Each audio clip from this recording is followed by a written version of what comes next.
Hello दोस्तों, अवधि study class में आपका बहुत हार्दिक स्वागत अभिनंदन। दोस्तों, जैसा कि आप जानते हैं कि मैं इससे पहले 2 वीडियो आपको प्रोवाइड कर चुका हूँ, आपकी बार तीसरा वीडियो प्रोवाइड करने जा रहा हूँ।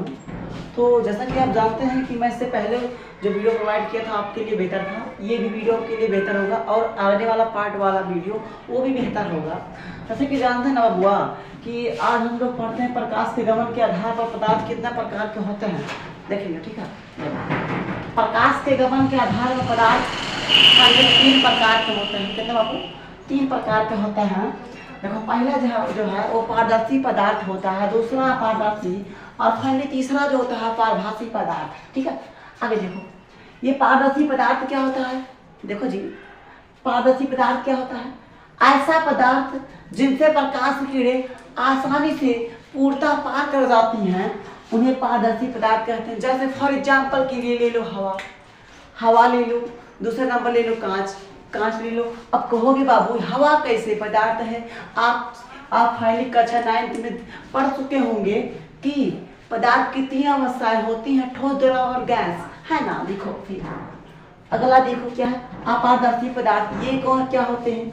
ऐसे पदार्थ बाबू, ऐसा पदार्थ जिनसे प्रकाश की किरणें बाहर नहीं निकल पाते, यानी कि मान लीजिए प्रकाश मार रहे हैं, लाइट से प्रकाश मार रही है, मान लीजिए देखिए इधर मान लीजिए, देखिए मान लीजिए टार्च है ना, ये टार्च है। ठीक है, टार्च इधर प्रकाश की किरणें निकल रही हैं, इधर ईंट है, इधर ईंट रख दिया गया है, तो क्या प्रकाश निकल पाएगा जी?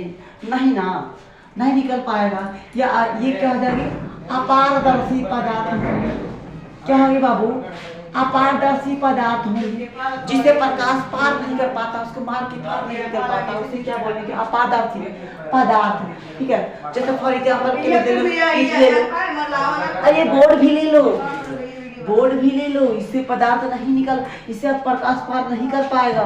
फॉर एग्जाम्पल और ले लो, आप जिस मान लीजिए चेयर पर बैठे, चेयर भी नहीं होगा, चेयर के आर पार से मान लीजिए चेयर बना लीजिए, वो चेयर मान लीजिए टेबल ही बना लीजिए, टेबल भी नहीं होगा। ठीक है, टेबल, ये टेबल भी आपका क्या है? अपारदर्शी पदार्थ। यानी कि बाबू फाइनली देखिए, ऐसा पदार्थ जिससे प्रकाश किरणें पार नहीं कर पाती हैं, वो हमारा होता है अपारदर्शी पदार्थ। आगे देखेंगे पारभासी पदार्थ क्या होता है। तीसरा है दोस्तों फाइनली पारभासी पदार्थ। अभी हम लोग दोनों के बारे में डिस्कस किया, तीसरा देखेंगे पारभासी पदार्थ क्या होता है। ठीक है, देखो अलग अंदाज में पढ़ाने का अलग ही मजा होता है, पढ़ो जी बढ़िया से। देखो पारभासी पदार्थ क्या होता है, देखो ऐसा पदार्थ है ना, ऐसा पदार्थ जिनसे प्रकाश की किरणें अंशतः बाबू थोड़ा सा अंशतः बाहर निकल पाते हैं, पारभासी पदार्थ कहलाते हैं। यानी कि ऐसा पदार्थ जिनसे पदार्थ थोड़ा सा बाहर निकल पाते हैं, पारभासी पदार्थ कहलाते हैं। फॉर एग्जाम्पल तेल लगा हो, कागज में तेल लगा के ट्राई कर लीजिएगा। तेल लगाने के बाद मान लीजिए कागज ले लीजिएगा और उसमें तेल लगा दीजिएगा, कोई कड़वा का तेल ले लीजिए, कोई दिक्कत नहीं है। ठीक है, लगाते कर उसको टार्च लगाएंगे, देखिए तो थोड़ा सा बाहर निकलेगा। और फॉर एग्जाम्पल एक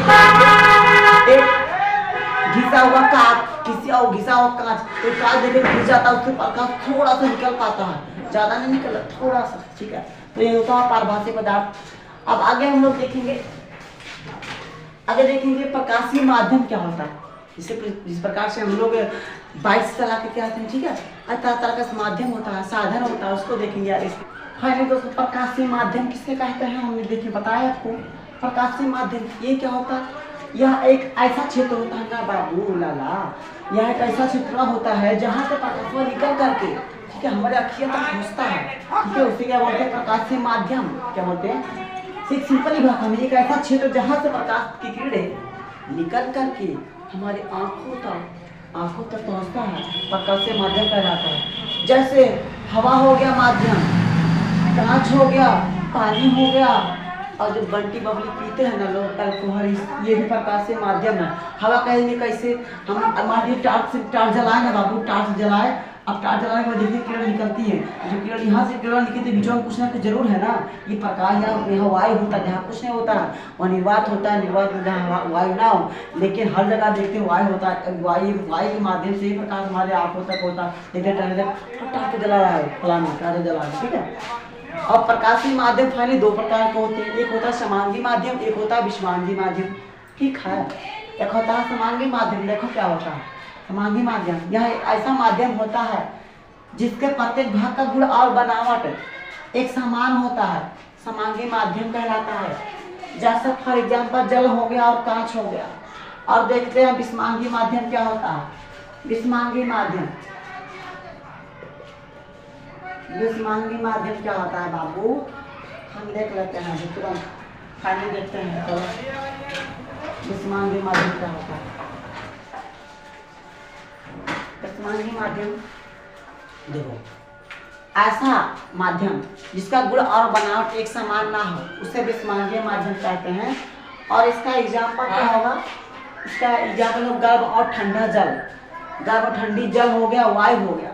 गर्म कहीं जैसे जहाँ गर्म हवा रहेगी और कहीं ठंड हवा रहेगी तो उसका गुण और दोष बनावट अलग अलग होगा। वो हमारे क्या होगा बाबू, तो वो क्या होगा विषमांगी माध्यम। और वहाँ जो प्रकाश का गमन होगा ना बाबू वो अलग अलग होगा। जैसे यहाँ अलग है, यहाँ गर्म है, यहाँ ठंड है, तो यहाँ अलग होगा उसका गमन तथा उसका यहाँ अलग होगा। ये हमारा क्या होगा प्रकाशीय माध्यम। फाइनली अगली वीडियो हम अगले पार्ट में प्रोवाइड करेंगे। इसके लिए अगर अगला पार्ट चाहते हैं तो कमेंट में बता दीजिएगा, अगला पार्ट मिल जाएगा। ठीक है, धन्यवाद।